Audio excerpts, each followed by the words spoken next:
24 సీట్లు ప్రకటించిన తర్వాత చాలామంది జనసేనాని కష్టపడి 5 ఏళ్ళు కష్టపడిన కార్యకర్తలు నాయకులంతా దూరం అవుతున్నారనే విషయం తెలిసిందే. మొన్నటి వరకు చాలా చూసాము, చాలా నియోజకవర్గాలు. ఇప్పుడు మళ్ళీ ఏలూరుకి సంబంధించిన రెడ్డి అప్పలనాయుడు కూడా పవన్ కళ్యాణ్ మీద రివర్స్ అయ్యాడు. ఏలూరు ఏలూరు జనసేనకు వస్తుంది అనుకుంటే ఏలూరు జనసేనకు రాకుండా చంద్రబాబు నాయుడు కుట్రలు పడి టీడీపీకి వచ్చేటట్లు చేసుకున్నాడు.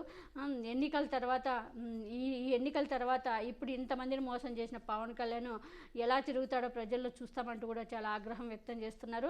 ఎన్నికల తర్వాత 2024 ఎన్నికల తర్వాత పవన్ కళ్యాణ్ జనసేన పార్టీ ఊపిరి ఆగిపోతుంది, అసలు ఆ పార్టీ అనేదే ఉండదు, క్లోజ్ చేసుకొని హైదరాబాద్ వెళ్ళిపోతాడు పవన్ కళ్యాణ్ అంటూ కూడా రెడ్డి అప్పలనాయుడు విమర్శించారు.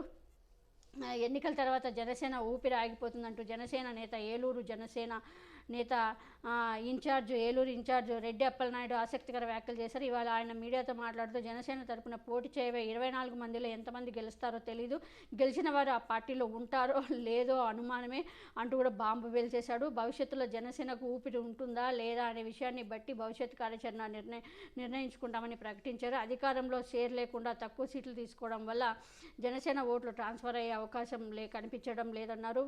పవన్ ప్రకటించిన దానికి భిన్నంగా సీట్ల కేటాయింపు జరిగింది. ఎక్కువ సీట్లు తీసుకోకపోవడం పార్టీ అభివృద్ధికి ఆటంకమని అభిప్రాయపడ్డారు అప్పలనాయుడు. తాడేపల్లిగూడెం సభకు వెళ్ళాలా లేదా అనేది కార్యకర్తలతో మాట్లాడి నిర్ణయం తీసుకుంటాము.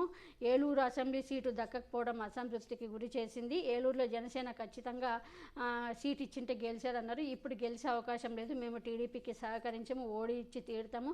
మేము అన్ని చోట్ల కూడా పవన్ కళ్యాణ్ ఎక్కడెక్కడ మోసం చేశాడో మొత్తం 175 స్థానాల్లో ఎక్కడెక్కడున్నాయో అన్ని చోట్ల టీడీపీని మా జనసేన కార్యకర్తలు ఓడిస్తారు అంటూ కూడా రెడ్డి అప్పలనాయుడు సంచలన వ్యాఖ్యలు చేసి పవన్ కళ్యాణ్కి షాక్ ఇచ్చి బాంబు పేల్చాడు.